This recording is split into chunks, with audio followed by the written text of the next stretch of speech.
Priceless, Bill Clinton heckled by prostitutes in Amsterdam by the conservative Jew for rwnofficial.com. This has to be the funniest and most truthful headline in years. The former President Bill Clinton, who looks like he can hardly talk anymore, was busy delivering the final address of the International AIDS Conference in Amsterdam when he got a surprise interruption from some unwelcome guests. Chicks on the Right reported that Clinton had just started his speech when prostitutes broke in and began heckling him, chanting and blowing whistles as they made their demands clear. They wanted the complete decriminalization of sex workers worldwide and even in the United States. Let's take a listen. Collision in San Francisco in the 1980s. To his work in our administration, to his service on the board of the Clinton Foundation.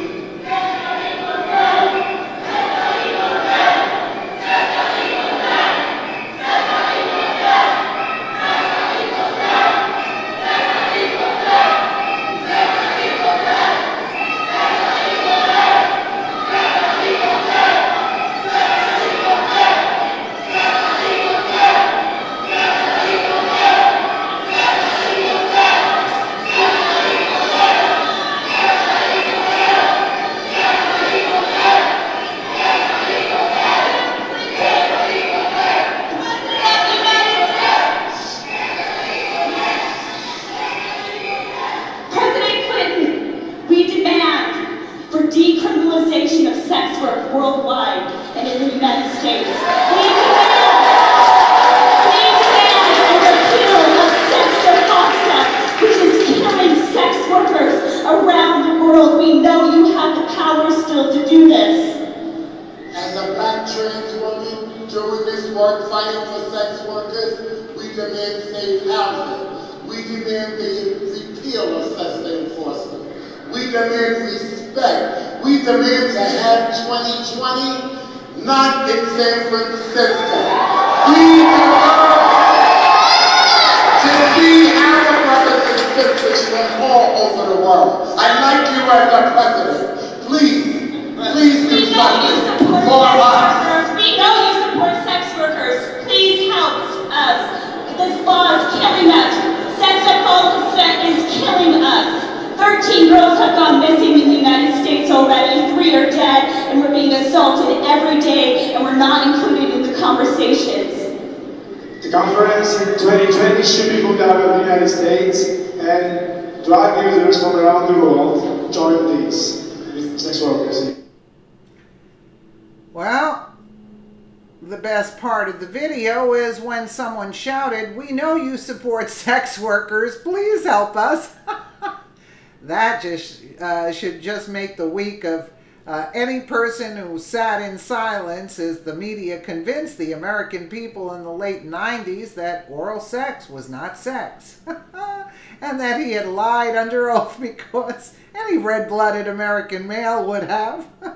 Clinton remained silent as the protesters shouted their demand. But what I'd like to say, he's saying, like if we make it legal, you're taking the fun out of it. That's what he's saying to himself. So Clinton remained silent as the protesters shouted their demands at him, maybe because he probably knew a few of them. Once they calmed down, the former president commended on allowing people to come here with a grievance and concern, the right to be heard. So, in other words, he avoided the conversation. The second demand the protesters had was that they were against the conference being held in San Francisco in 2020, which really makes no sense since San Francisco was basically ground zero for the AIDS epidemic here in the U.S. back in the 80s, although it may be because of what San Francisco has turned into under 40 years of extreme liberal rule. Rosie, perpetually potentially sensitive, tweeted this. Pop quiz. Which item Below, has San Francisco passed aggressive legislation to ban from the city streets because it horrifies liberals.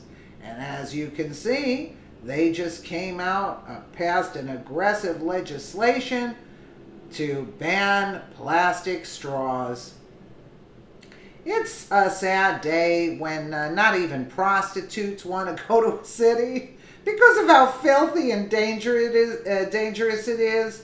Crime is up sharply, and you have to avoid human feces as you walk the streets, but its residents, instead of waking up and trying new leadership, they double down on the same old, just as long as they don't try a Republican.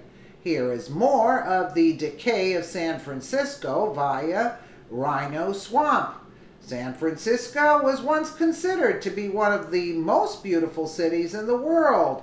Now businesses are leaving in droves, with the homeless literally taking over this once vibrant city.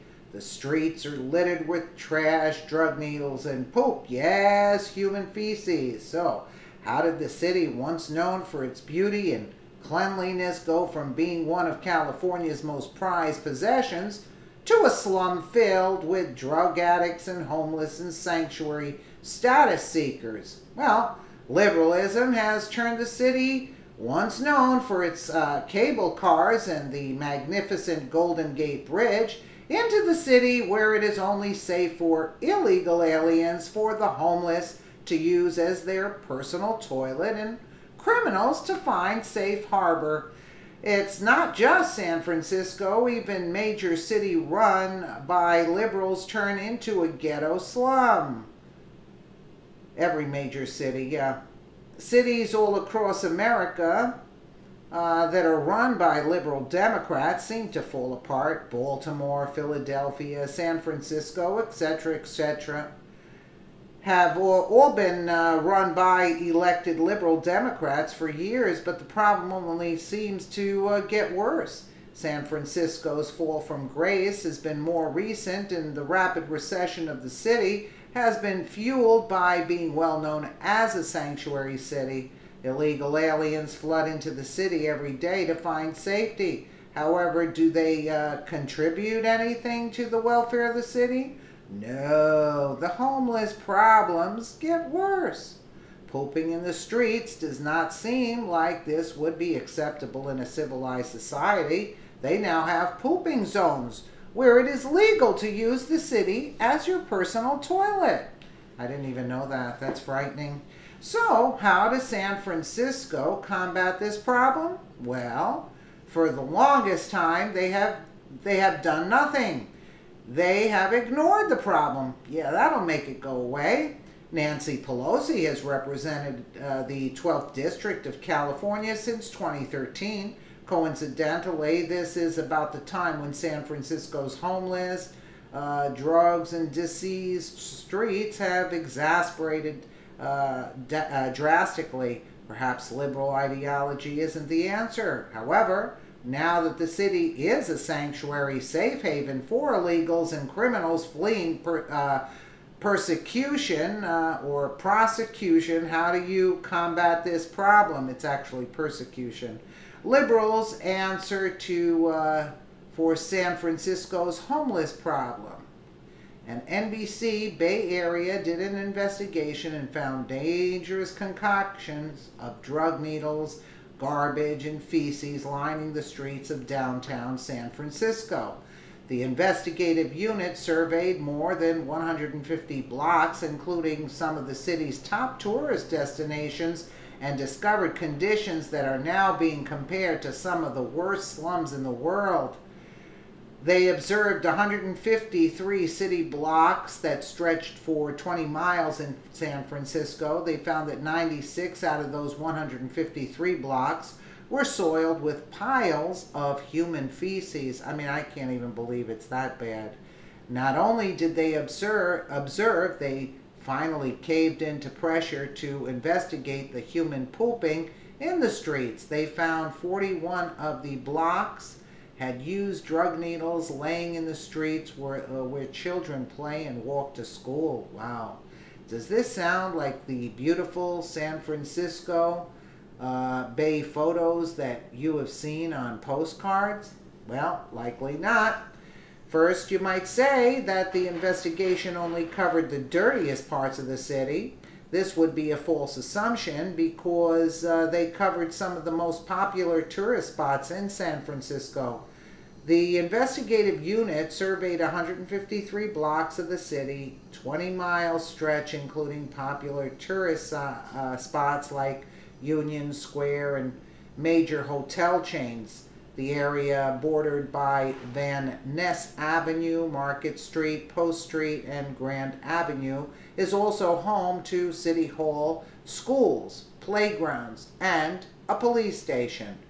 Here is a very telling chart of the human waste and rise in drug needle usage in San Francisco that Nancy Pelosi and Moonbeam Governor Jerry Brown have helped contribute to. This is the result of the sanctuary status cities in America, turning a once beautiful city into one of the largest slums that has businesses and homeowners fleeing the area.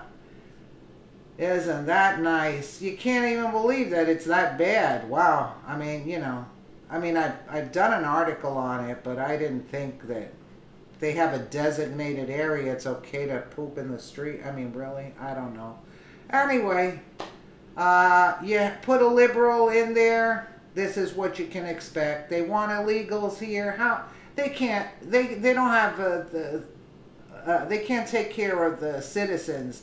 They're going to add the illegals also into the mix. I mean, give it a break. Let me know what you guys think in the comments below. And again, thank you so much for watching.